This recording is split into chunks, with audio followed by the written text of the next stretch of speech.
What's good, Fufu Gang? Welcome to a new series, Fufu Fridays. It's an album that drops on the last Friday of every month, consisting of 5 documentaries. And if you're watching this, all 5 of the documentaries are gonna be out right now on the channel, so make sure you guys go check them out. Oh, and by the way, the soundtrack is brought to you by Ice Kareem. He's an upcoming SoundCloud artist from Atlanta, Georgia, with a dope and unique sound. His music is going to be playing in all 5 of the documentaries, so if you guys are rocking with it, I'm going to leave his SoundCloud, Instagram, and Spotify link inside the description. Go ahead, check him out. But no time to waste, let's get into this documentary. I bet I'm somewhere out of space, he's just controlling me. You probably running at a molly while I say codeine. I'm off for Eddie when I'm up. Nicholas Diego Llanos, better known as Lil Xan, is a 26-year-old artist from Redland, California. He has 1 platinum and 1 gold song, but will go diamond in the cloud game from 2017 to 2018. Lil Xan, mistakenly for being white, is actually an Hispanic native who proudly embraces his father's culture in Mexico. Xan had it pretty hard while growing up, as he had a lot of mental health problems, especially while he was in his late teens, as he would battle anxiety, depression, and heartbreak all at once while he was 17 years old. And on his 18th birthday, he will be prescribed the benzo, and from there he will be hooked on drugs and will start popping Xans on a regular. It got to a point where he would get hospitalized every month. It seemed like he was going to pass away off these pills if he continued taking them, and he realized that, so he decided to stop popping Xans, but he would still do numerous amount of other drugs that weren't as heavy as Xanax. But seeing how terrible Xans made his life, he actually decided to start a movement, basically saying no to Xans, and that's how he got his rap name Lil Xan. And a lot of people thinks it made no sense, and I ain't gonna act like I don't feel the same way, but it worked in his favor. Because just from being called a drug that was very popular in 2016, it made people want to check him out,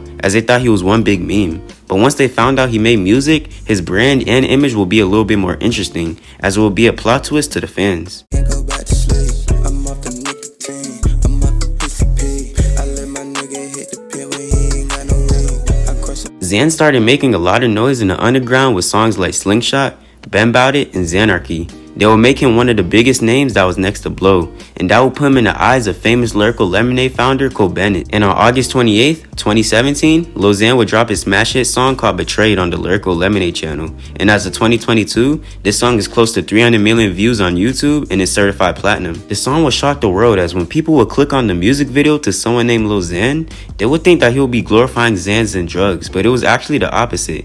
The song gave out the message that Xans are bad for you and will betray you once you get addicted. But I feel like a lot of people would disregard the positive message the song bring and try to hate on his talent and say that he can't rap and looks funny, and they boxed him in the category of being a meme rapper. But Xan really didn't care about people looking at him as a meme. He saw it was putting him in the limelight, so he took it and ran off with it. He would continue to put out songs that people necessarily wasn't rocking with but still tune in on. And I feel like the reason people were so interested and invested with his music that he was dropping was from the simple fact that he was doing stupid and funny stuff without even trying. And time after time he would be in the headlines. And that would make people question if he was going to be in the game for a long time. Because if you want longevity, you want people to rock with you for your talent, not your silly antics. And the people who were heavy on that were the old heads in the industry. They didn't like his face tats, his mumble rapping sound, nor his persona that he would give out to the public. It seems like they were waiting on Xan to make a huge mistake, and looking at it from 2022, he definitely made a couple big ones. But as in 2018, he hadn't publicly made one yet. Xan had the world in his hands. He had all the SoundCloud artists rocking with him and helped him build up his popularity in the mainstream. And he would go on to drop more hit songs like Wake Up, Demand, and Deceive, with all those songs racking in tens of millions of streams. By then, he knew it was time to drop an album, as all the fans were begging for it. So on April 5th, 2018, Lil Xan will put out his debut album, Total Xanarchy. It sold 28 units first week and would debut number 10 on the Billboard Hot 200. And even though the album did good numbers-wise, the fans were really upset with the quality and sound of the album, as most people stated that it was mid and wasn't worth the hype.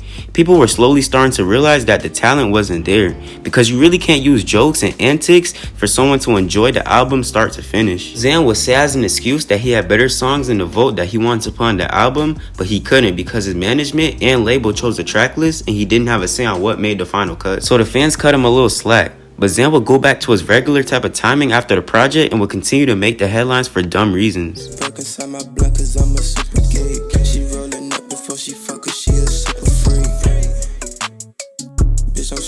In the middle of 2018, Lil Xan went on a press run full of interviews for his new album and did an interview with Revolt. They were asking him to rank artists, and one of the artists he had to rank was the late Tupac, and he rated him a 2, stating that Tupac's music was boring. 2. It's boring music. That clip would end up going viral all over social media, and Lil Xan will be the #1 trending artist in the world, not for his music, nor for his positivity, but for not liking hip-hop's beloved Tupac. There were a lot of artists that were riding Tupac's meat like crazy, and would drag Lil Xan's name daily for not having the same opinion as them. Little funny-faced Tom and Jerry looking ass motherfucker. You don't get to speak on anything that has to do with hip-hop or rap music. All right, and while you're at it, while you got a few bucks in your pocket, you need to sue your tattoo artist. And Lil Xan would even be approached by angry fans everywhere he went. Hey, yo, bro. Hey, look at this little bitch, homie. Bro. Do something then, dog. What the fuck you want, bro? Hey, homie. Get the fuck out. Get out. Hey, God, this motherfucker pulling a gun. Fuck out, nigga. Hey, y'all see this shit, right? Look at Lil Xan pulling a gun right now.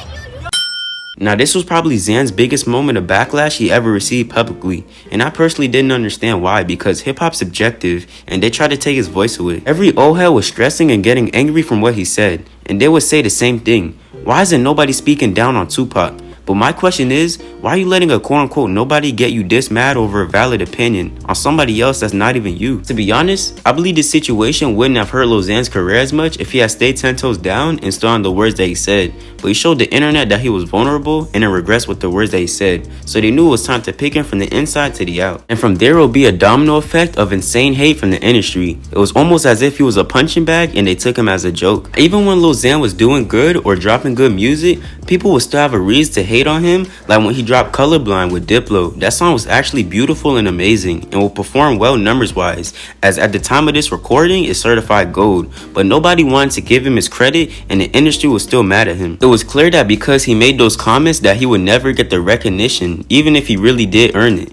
It was way too late to reverse things. Now, in the summer of 2018, Lil Xan would start dating Miley Cyrus's little sister, LilXanOahcyrus, and they were looked at as a meme couple. I remember back at the VMAs, Lil Xan had kissed her on the cheek and went viral for looking weird while doing it. At that point, it was like he couldn't do anything without being looked at as a joke, and he stated at the time that he didn't mind it, but from the outside point of view, it was more so of the people laughing at him, not with him. That will cause Lil Xan to have a mental breakdown. He will be seen smashing his car on Instagram Live and would state that he was a slave to his management and just really feel boxed in by the industry. What mental illness really fucking looks like. Y'all want to see what that looks like? I just did this to my car. Scratched it, keyed it up. I just bought it. I just bought this fucking car. Keyed all the way. Hit the fucking door. Want to know why I'm doing that? Because of mental fucking illness. All this materialistic shit don't mean shit in the world. And when they won't let you do, I'm owned. I'm a fucking slave. I'm a slave to my management. I'm a slave to everybody. I don't get control of my license. I don't get control of my bank account. I don't get control of shit. I can't even drive that fucking car. They put it in the basement so I couldn't take it. I know I don't have a license, but if I have someone with the license, I could take it. It was clear that Lil Xan was not okay, and people still didn't care about what he was going through, as they felt that he deserved it all. I even remember back in like September 2018, he would be hospitalized from eating a lot of hot Cheetos, and some even thought that he passed away once the news reached social media, but people were still happy and laughed about it. It was clear they didn't care about him for real. And that situation just made Lil Xan much more of a meme, because, I mean, let's be for real. You out here going to the hospital from eating a lot of hot Cheetos. Of course we're not gonna look at you serious and laugh at you, you know what I mean? But at that point, Lil Xan really wasn't feeling all the jokes, and he felt like the world was against him. Before he really didn't care, but he definitely did now, and that will make him start taking a lot of drugs again. You can tell the drugs were getting the best of him, because we will see him make stupid purchases on expensive items and buy multiple apartments in LA, and the quality of his music will really get much worse, and he wouldn't take any constructive criticism. He was falling off and nobody cared, because this is what they wanted to see happen to Lil Xan.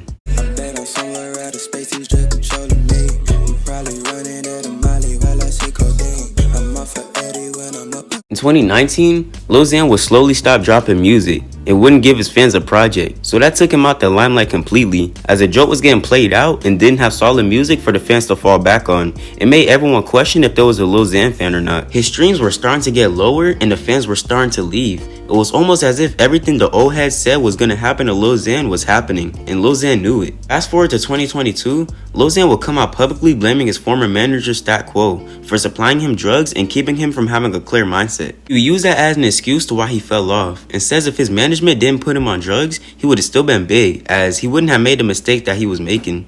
He knew all my plugs, so if I couldn't perform because I was withdrawing back then, because yes, I used to be a drug addict. You know, he would call, make calls, send $5,000 out here, $5,000 out here, just to ship the drugs to wherever we're at in the world, Switzerland or anywhere in America.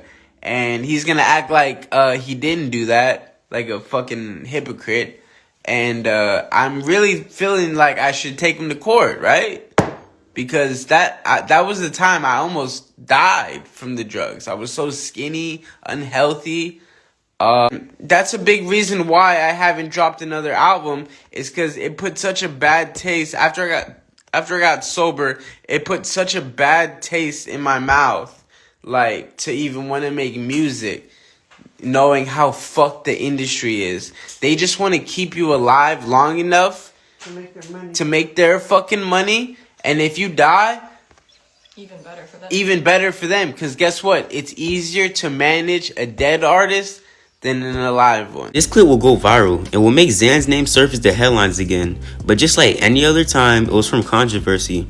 Everyone looked at Xan as he wasn't being a man and taking accountability for his mistakes. So it will really dig him inside of an even deeper hole, leading him to getting even more hate. As of 2022, Lil Xan has been labeled to be bankrupt, as social media believes he doesn't have $30,000 to his name, even though he signed a $3 million deal a few years back and had a lot of hit songs, so he should have really been financially stable for a long time. So apparently he owes his old management $30,000 for a car he was leasing, and he has trouble paying it off, so now Lil Xan is in debt. The whole world knows about it. Because Lil Xan owes him like 30 grand or whatever, so Stat Quo's not trying to hand it over unless he's got the money in hand. This is really bad for Xan, and it's probably the saddest thing hip-hop has seen in the last decade. Someone who had millions of fans, millions of dollars, and millions of cosigns career is going to waste, just off the simple fact that he didn't want to listen to what needed to be heard. Nowadays, Lil Xan is really off the radar and is nowhere to be seen. I don't even know where he is right now in life, but I can tell you it's nowhere near where he thought it would be. This is the story of how Lil Xan ruined his career. If you're looking forward to being an artist in the industry, definitely don't make the same mistakes that he did and try to be 10 times better than him. Fufu out. Gang. I can't go